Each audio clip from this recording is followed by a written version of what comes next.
चलते चलते यूं ही रुक जाना नहीं। So hello everyone, welcome back to my another blog.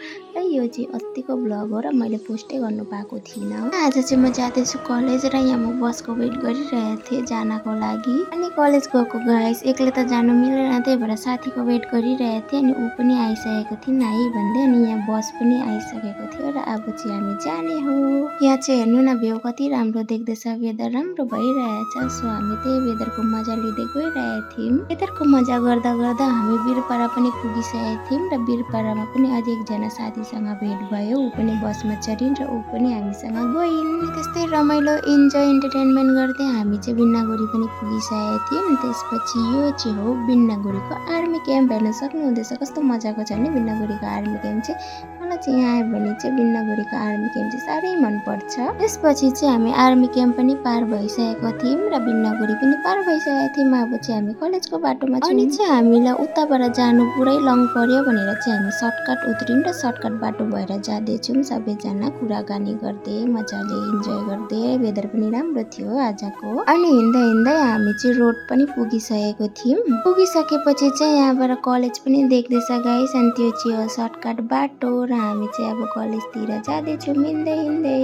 ढान्टारा अब चाहिँ हामी एन्ट्री गेटसम्म पुगिसकेका छौँ गाइस। अब चाहिँ एन्ट्री इज द कलेज है गाइस। अनि यो चाहिँ हो हाम्रो कलेज गाइस। यहाँ हेर्न सक्नुहुँदैछ कति दामी देख्दैछ। तर पानी झरीले गर्दा जङ्गल बढेकोले गर्दा चाहिँ जङ्गलको कटिङ भएको छैन, त्यही भएर चाहिँ कस्तो देखिरहेछ। र कलेज पुग्ने बित्तिकै यिनीहरूको चाहिँ हिहा सुरु भइहाल्यो। केही छैन गाइस, अहिलेको जिन्दगीमा त अनि हिहा गर्ने पछि त के होला नहोला, इन्जोय त गर्नै पर्छ है गाइस। र हामी चाहिँ कलेजभित्र पनि पुगिसकेका थियौँ र स्टुडेन्टहरू पनि आइरहेको थिए। अनि चाहिँ हामी कलेज पुगेर चाहिँ माथि गयौँ। माथिबाट चाहिँ यस्तो देखिन्छ गाइस। र यो चाहिँ हो हाम्रो कलेजको बेल्कनी। अहिले चाहिँ स्टुडेन्टहरूको क्लास स्टार्ट नभएकोले गर्दा बेल्कनी पनि ओपन गरेको छैनन्।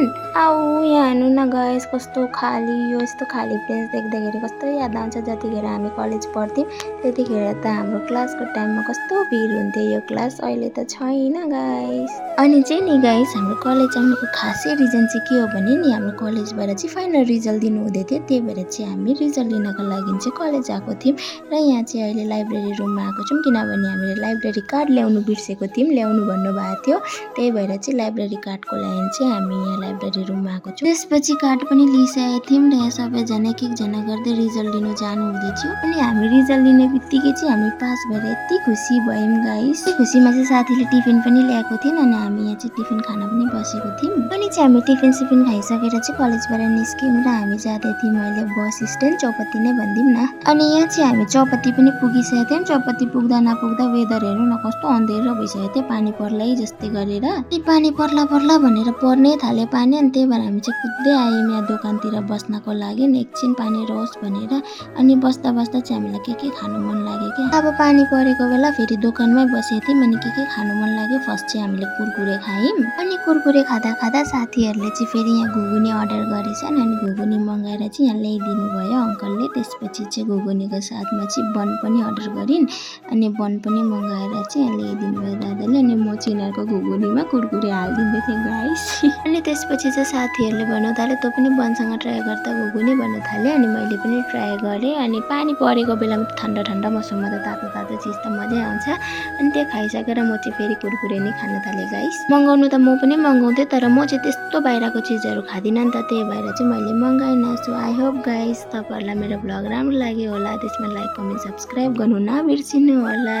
र म चाहिँ अब नेक्स्ट भ्लगमा भेटौँला तपाईँहरूसँग। So bye bye, take care.